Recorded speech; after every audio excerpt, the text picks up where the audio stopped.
Bonjour à tous et bienvenue sur boursicoté.com pour cette nouvelle analyse technique du CAC 40 en point intraday avec une configuration qui prend la baisse puisque suite aux tensions donc dans la nuit qui se sont aggravées entre l'Iran et Israël, nous avons connu donc une forte baisse. Il y a eu pas mal de volatilité dans la nuit, ça s'est un petit peu calmé ce matin à l'ouverture, mais on reste ici sur une dynamique qui est en train de faiblir. On a beaucoup d'indices mondiaux et même les futurs américains qui sont en baisse.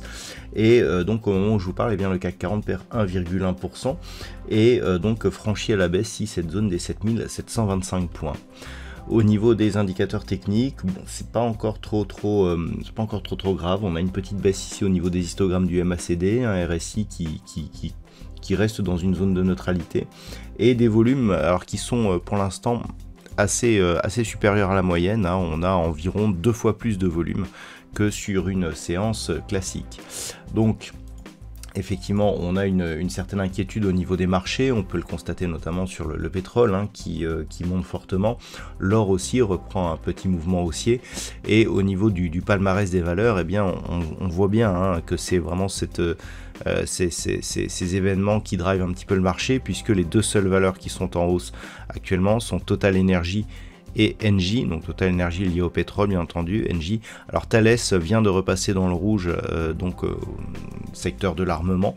On avait Orange aussi qui est à l'équilibre. Au niveau des plus fortes baisses par contre, alors Accor Hôtel et Téléperformance sont sur des baisses proches de 3,3%. Stellantis, Saint-Gobain et Edenred sont sur des baisses légèrement supérieures à 2,5%. Donc c'est l'inquiétude qui prédomine. On a aussi pu constater une forte remontée du VIX au niveau du marché américain. Donc il va falloir faire avec, c'est le retour de la volatilité. Hier je vous indiquais que selon le sens dans lequel la volatilité réapparaissait, on pouvait avoir différents signaux. On a un pré-signal ici de reprise en mouvement baissier, puisqu'on repasse ici sous 7725 points. Je vous avais indiqué ici qu'on avait une succession de points hauts qui était plutôt haussière, et une succession de points bas, haussière et une succession de points hauts plutôt baissière. Là, on casse justement la dynamique. Jusqu'hier, on était aussi sur des points bas qui montaient. Là, on est venu casser le point bas, la zone de point bas que nous avions eu du 2 juin. Et donc, clairement, il y a une rupture. Et donc, on s'intègre plus désormais dans une trajectoire avec des plus hauts ici baissiers, des plus bas qui deviennent baissiers aussi. Et donc si on franchit la zone des 7620 points, on peut avoir une accélération qui fait suite ici à la tentative de consolidation et donc qui pourrait aller beaucoup plus bas. Donc le prochain niveau à surveiller, c'est 7620 points. Et pour atténuer un petit peu les tensions qui apparaissent aujourd'hui, il faudrait au minimum repasser au-delà des 7725 points, même si c'est la zone des 7800 points, donc au-dessus de la moyenne mobile 20 exponentielle dans cette unité de temps, qui neutraliserait vraiment la dynamique. Donc pour l'instant on en est loin, on regarde plutôt vers le bas vu les tensions géopolitiques qui s'exercent aujourd'hui, et on va observer un petit peu si les cours continuent à la baisse, notamment à l'ouverture des marchés américains, ou s'il continue ici sur une certaine forme de stabilisation baissière.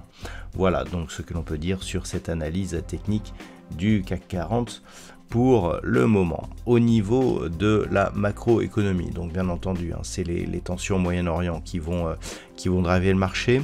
Donc ce matin, nous avons eu les chiffres de l'inflation en Allemagne qui se sont révélés conformes aux attentes. Nous avons eu aussi les chiffres de l'inflation en France qui se sont eux aussi révélés conformes aux attentes. Cet après-midi, il n'y aura pas de statistiques majeures du côté des États-Unis.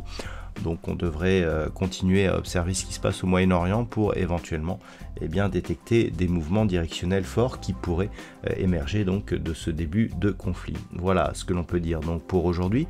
Je vous souhaite de passer une très bonne séance. On se retrouve dès ce soir pour toutes les autres analyses techniques du site boursicoté.com.